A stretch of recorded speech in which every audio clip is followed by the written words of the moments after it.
had come from a different department, and it was the Home Office that was leading on the policy. She said their work with Rwanda showed it was a safe country.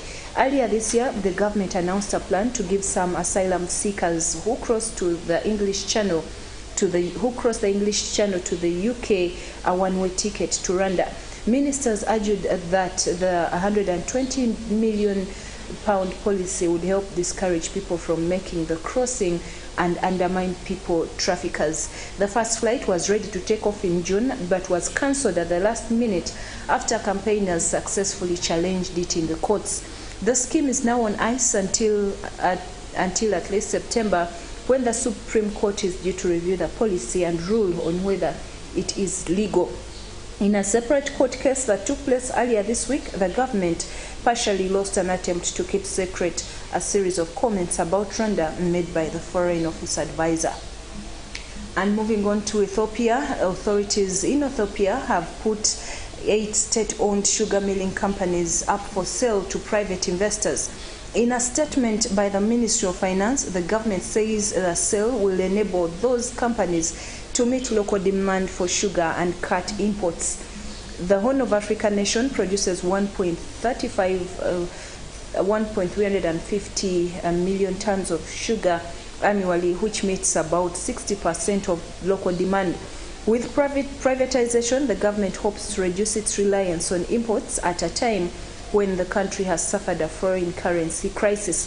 Data from United Nations Comtrade shows the country spent $347 million on sugar imports in 2020. In a bid to sell national telecommunications company Ethio Telecom was abruptly called off in March, with the government citing an unfavorable global and local economic environment. Moving on, a Chinese-Canadian billionaire has been sentenced to 13 years in prison in China, and his company fined more than $8 billion. Zhao Zhanhua and his company, Tomorrow Holdings, were charged with embezzlement and bribery, according to a court in Shanghai. Zhao, one of China's richest people, was last seen being whisked away from a luxury hotel in Hong Kong in 2017. There had been no official word from him since, until the Canadian embassy said in July he would be facing the trial. The trial was said to have started on 4th of July. Zhao and his firm were found guilty of illegal absorbing public deposits, breaching trust in the use of entrusted property, and illegal use of funds, a statement from the Shanghai court quoted by the press. It also said Tomorrow Holdings was guilty of the crime of bribery. It added that Zhao and his firm had severely violated the financial management order and hurt state financial security. The court said Zhao and his company had pleaded guilty and had cooperated with the authorities, and so their punishment was mitigated. And moving on to Europe, powerful storms have battered areas of Central and Southern Europe, killing at least 12 people, including 3 children. The deaths, most from falling trees, were reported in Italy and Austria and on the French coast of Corsica. Heavy rain and winds wrecked campsites on the island, while in Venice, Italy, masonry was blown off the bell tower of St. Mark's Basilica. The storm follows weeks of heat wave and drought across much of the continent. In Corsica, winds gusting up to 224 kilometers uprooted trees and damaged mobile homes. Authorities said a 13-year-old girl was killed by a falling tree on a campsite. Interior Minister Gerard Damanin, who arrived in Corsica yesterday, said 20 people had been injured, 4 of them seriously. And in Russia, a new coffee chain is taking over Starbucks outlets in Russia after the U.S. company pulled out over the invasion of Ukraine. Stars Coffee, which opened its first Moscow cafe yesterday, is owned by a pro-Putin rapper and a restaurateur. The cafes were closed by Starbucks in March, and the company completely withdrew from Russia in May. Starbucks had almost 2,000 employees in Russia and 130 stores. Staff members remain on full pay through the autumn. Star's co-owner, the restaurateur Anton Pinsky, said the outlets would be reopened gradually. The logo of Star's Coffee is similar to that of Starbucks, featuring a woman in the center of a circle. but wearing traditional Russian headgear. Mr. Pinsky said there was nothing in common between the two images apart from their circular shape. Starbucks has not commented on the similarities between the names and the logos. As Starbucks had its own production base, the new owners of Stars Coffee have had to find new suppliers.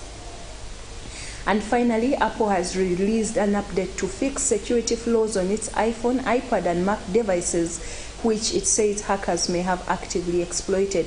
The tech company said the new software provides important security updates and is recommended for all users.